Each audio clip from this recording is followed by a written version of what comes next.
வணக்கம் and welcome to cinema matrix. இந்த வீடியோவில் எதை பற்றி பார்க்க போகிறோம் அப்படின்னா, விஜய் பார்வதி வந்து டி போனதுக்கு வியும் எஸ்ஸும் தான் காரணம் அப்படின்ற மாதிரி சொல்கிறாங்க.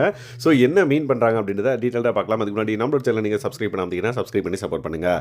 எங்கள் அண்ணன் போனதுக்கு நீங்கள் 2 பேர் தாண்டா காரணம் அப்படின்ற மாதிரி விக்கல்ஸ் அதுக்கப்புறம் சபரி இவங்க 2 பேரையும் வந்து பார்த்தீங்கன்னா ஜாலியாக வந்து பார்த்தீங்க அப்படின்னா கோல் மூட்டுறாங்க. ஸோ அதுக்கு விக்ரம் வந்து பார்த்தீங்க அப்படின்னா யார் எங்களால் போனார், ஆமாம் நீங்கள் தான் வந்து ஏதாவது ஒரு அட்வைஸ் கொடுப்பீங்க, உடனே சபரி சொன்னான்ப்பா, விக்கல் சொன்னான்ப்பா அப்படின்ற மாதிரி அவர் வந்து அமைதி ஆகிடுவார்.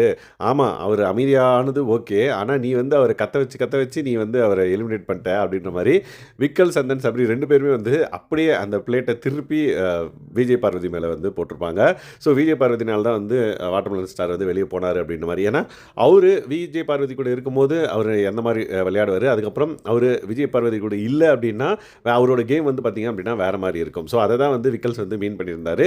ஸோ விக்கல் சந்தன் சபரி அடிக்கடி வந்து பார்த்திங்க அப்படின்னா ஒரு விஷயத்தை வந்து அவருக்கு சொல்லி எக்ஸ்பிளைன் பண்ணி புரிய வச்சு அதுக்கப்புறம் அவர் ரியலைஸ் பண்ணி அஜ்ஜோ அப்படின்ற மாதிரி அவர் ரியலைஸ் பண்ணதுக்கப்புறம் வந்து விஜய் பார்வதி போயிட்டு சபரி இப்படி சொன்னான்ப்பா, அது வந்து கொஞ்சம் இதுவாக தான் இருக்குது அப்படின்ற மாதிரி அவர் வந்து சொல்லியிருப்பார். ஸோ இவங்க 2 பேரும் வந்து அவரை சரி பண்ணுறதுக்காக நிறைய விஷயங்கள் வந்து சொல்லி வந்து பார்த்திங்க அப்படின்னா லைக் திவாகரோட ஆட்டத்தை வந்து லைட்டாக மாற்றுவாங்க. ஸோ அதை வந்து விஜய் பார்வதி வந்து வேறு மாதிரி எடுத்துக்கிட்டாங்க. அவர் வந்து சூப்பராக விளையாண்டுருந்தார், உங்கள் பேச்சை 2 பேர் பேச்சை கேட்டு அவர் வந்து இப்போ பாரு எலிமினேட் ஆகிட்டார் அப்படின்ற மாதிரி சொல்லியிருப்பாங்க.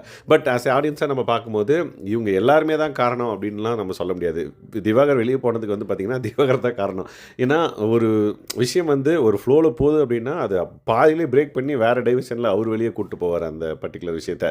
அதனாலேயே வந்து பார்த்திங்க அப்படின்னா பார்க்குறவங்களுக்கு வந்து பார்த்திங்கன்னா லைக் என்னடா அது இப்படி ஆயிடுச்சு அப்படின்ற மாதிரி இருக்கும். லைக் ஒரு ஸ்கிரிப்ட் அப்படின்னா எண்ட் டு எண்ட் இருக்கிற மாதிரி இருக்காது, திடீர்னு வந்து பார்த்திங்கன்னா ஏதாவது பிரச்சனை வரும். ஸோ அந்த மாதிரி லாஸ்ட் வீக் டாஸ்க்லையும் நம்ம பார்த்தோம். ஸோ அதனால் அவர் போனதுக்கு அவர் தான் காரணமே தவிர்த்து இவங்க யாரும் இல்லை அப்படின்றத நம்ம புரிஞ்சுக்கிறோம். பட் உள்ளே இருக்கவங்க வந்து நீ தான் காரணம், நான் தான் காரணம் அப்படின்ற மாதிரி சண்டை போட்டுருக்காங்க. இதை பற்றி நீங்கள் என்ன நினைக்கிறீங்கன்றதை மறக்காம இந்த வீடியோவில் கமெண்ட் பண்ணுங்கள்.